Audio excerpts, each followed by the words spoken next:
أهلا ومرحبا بكم مشاهدينا الكرام من كل مكان، متابعي القناة السعودية في هذا اللقاء الخاص بمناسبة زيارة سيدي خادم الحرمين الشريفين للمنطقة الشرقية. زيارة سيدي خادم الحرمين الشريفين لهذه المنطقة تعد رافدا كبيرا في كل المجالات، سواء في المجال الصحي والتعليمي والتنموي والسكني وجميع المجالات في هذه المنطقة. ويتضمن جدول أعمال سيدي خادم الحرمين الشريفين افتتاح العديد من المشاريع، من ضمنها مشاريع لوزارة الإسكان، وسوف نتحدث عن هذه المشاريع. نلتقينا اليوم بصاحب السمو الملكي الأمير سعود بن طلال بن بدر آل سعود، مستشار وزير الإسكان والمشرف العام على وكالة الوزارة للدعم السكني والفروع. مرحبا بك سمو أهلا بك. أهلا وسهلا فيك. قبل أن نتحدث في مشاريع وزارة الإسكان وعن الأعمال التي تقوم بها وزارة الإسكان، سوف نتحدث عن هذه الزيارة. ماذا تعني لكم هذه الزيارة، وخصوصا أنها لوزارة الإسكان في المنطقة الشرقية؟ بسم الله الرحمن الرحيم. باسمي ونيابة عن زملائي في وزارة الإسكان أشكر خادم الحرمين الشريفين على تشريف حفل مشاريع وزارة الإسكان. وهذا يعني الكثير للوزارة ولتنمية المنطقة وخاصة محافظة الأحساء. سوف نتحدث قليلا عن وزارة الإسكان وعن المنتجات لوزارة الإسكان، وأين وصلت هذه المنتجات في وزارة الإسكان؟ عندنا كثير من المشاريع في المنطقة هنا. منطقة الأحساء لدينا 3 مشاريع حالية ومشروع في المستقبل. عندنا مشروعين في الهفوف ومشروع في مبرز، وتشمل فلل وشقق وأراضي مطورة بالشراكة مع القطاع الخاص، وتضم حوالي 4000 منتج سكني. تم الانتهاء من هذه المشاريع اللي في الهفوف وغيرها؟ في الهفوف ومبرز انتهينا بمشاريع كثيرة. وقريبا إن شاء الله نكمل المشاريع المتبقية خلال الفترة القادمة بالشراكة مع القطاع الخاص. سوف يدشن خادم الحرمين الشريفين لمشروع واحة الأصفر، والتي تضم أكثر من 100,000 وحدة سكنية. لو تحدثنا عن هذا المشروع. مشروع واحة الأصفر كان هناك موافقة سامية، وتم التوقيع عليه بزيارة سمو ولي عهد الجمهورية الصين، وتوقيع معالي وزير الإسكان مع شركات صينية عقارية متخصصة. وسوف يتم البدء في المشروع بمراحل حتى الوصول إلى 100,000 منتج سكني، مما يتماشى مع تنمية المنطقة في ربطها مع المشاريع الصحية والتعليمية. هل هنالك مدة زمنية للانتهاء من هذا أم حتى الآن بدأنا في المرحلة الأولى. ولدينا خطة ننتظر إن شاء الله من المهندسين والشركات الصينية إعطائنا المرحلة النهائية متى بالإمكان الانتهاء منها. ما هي المشاريع الأخرى التي سوف يرعاها خادم الحرمين الشريفين غير واحة الأصفر؟ في الوقت الحالي لدينا مشروعين في الهفوف، ومشروعين ومشروع في المبرز، عبارة عن 4000 منتج سكني، تتراوح بين فلل وشقق وأراضي مطورة، وسوف تكون بالشراكة مع القطاع الخاص أيضا.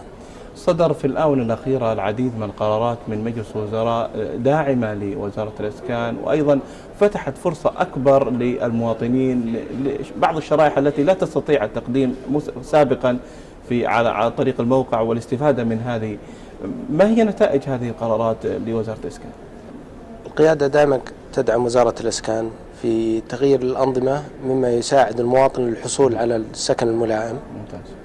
وفي الآونة الأخيرة بعد تعديل الأنظمة سوف يضاف عدد كبير من الفئات التي لم يتم موافقتهم في دخول النظام لأسباب معينة، ولكن الآن بعد تعديل النظام يمكنهم دخول دورة الاستحقاق في برنامج إسكان، مما يرفع من نسبة تملك المواطن للسكن ويتماشى مع رؤية المملكة 2030. يهم المشاهد أكثر دائما عن الموقع الإلكتروني وآلية التقديم، وما هي الفرص التي سيحظى فيها من قرض وعقار يعني هذه التفاصيل لوزارة الإسكان. هل هنالك جديد في الموقع الإلكتروني الذي يقدم عليه المواطن؟ عندنا في البوابة الآن جميع المتقدمين في السابق لديهم مرحلة الآن اللي ما كمل أوراقه يسمى مرحلة معلق في النظام حتى استكمال الأوراق كاملة. وعندنا الناس اللي أجري عليهم دورة استحقاق ودخلوا في النظام عندنا في منطقة الأحساء ما يعادل 47 ألف مستحق. 47 مستحق.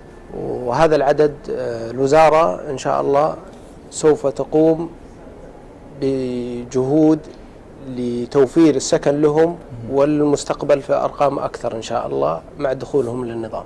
هل هنالك أعداد لمن استحقوا بالقرارات الأخيرة؟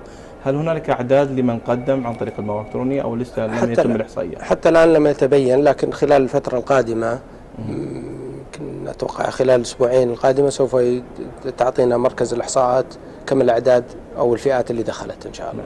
هل هنالك آلية لمتابعة هذه المشاريع؟ مما لا شك أكيد في آلية، لكن كيف هذه الآلية؟ وزارة الإسكان دائما تضع المعايير والجودة العالمية لمشاريعها. نعم.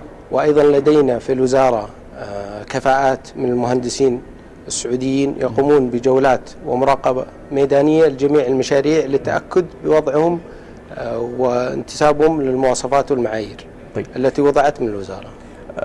طبعا في الآونة الأخيرة رأينا أن هناك شراكة كبيرة بينكم وبين القطاع الخاص.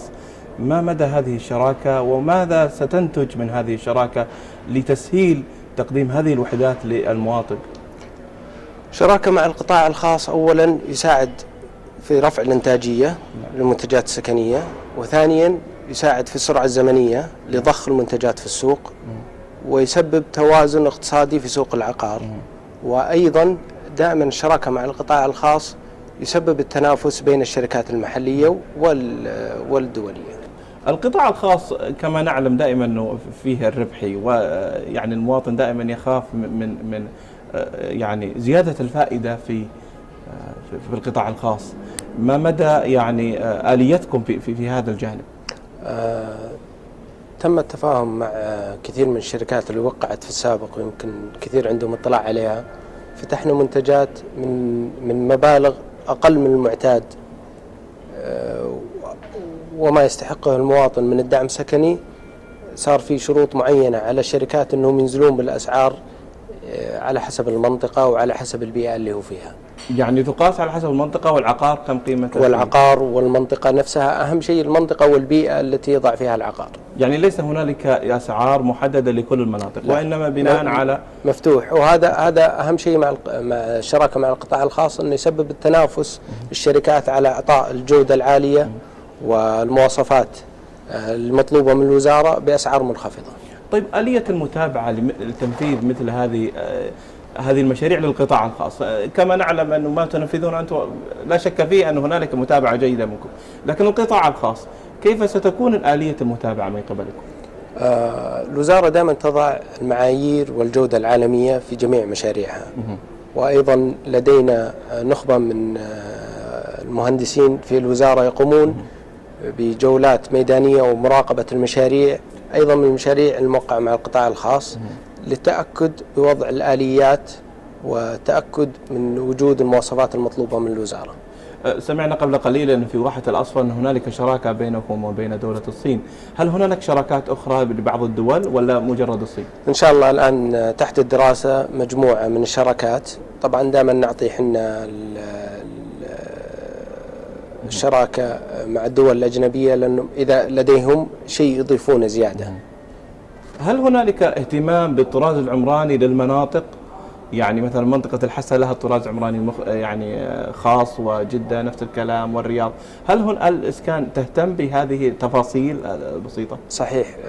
تم هذا أكثر نقاش حصل معنا مع أصحاب السمو وأمراء المناطق. نعم. أنه كل منطقة لها بيئة معينة في المظهر الخارجي من المنزل. نعم. ولا يمكن للوزارة أن تخرج عن هذه البيئة أو الطراز العمراني. ممتاز. فدائما نحاول أن نكون قريبين من طراز المنطقة ولا أن نخرج عن الإطار العام.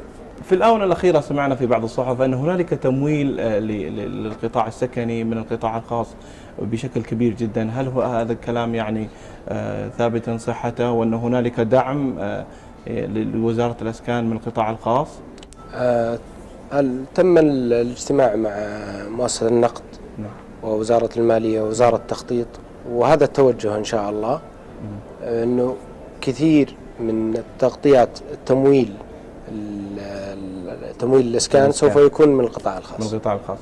قبل أن نختم نريد كلمة ختامية بمناسبة زيارة خادم الحرمين الشريفين للأحساء ولوزارة الإسكان بشكل أجدد شكري لخادم الحرمين الشريفين على تشريفه الحفل، وأن معالي وزير الإسكان ومنسوبي الوزارة دائما في خدمة المواطنين ومصلحة المواطن، وأشكر التلفزيون السعودي على تغطيته كاملة. شكرا لك سمو الأمير على هذه الاستضافة وعلى هذه المعلومات القيمة، لعلها بإذن الله أنها تفيد المواطن والمشاهد بشكل خاص.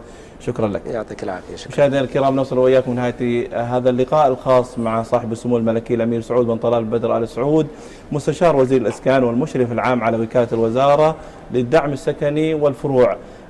بإذن الله سوف نلتقي بكم في لقاء خاص آخر، والسلام عليكم ورحمة الله وبركاته.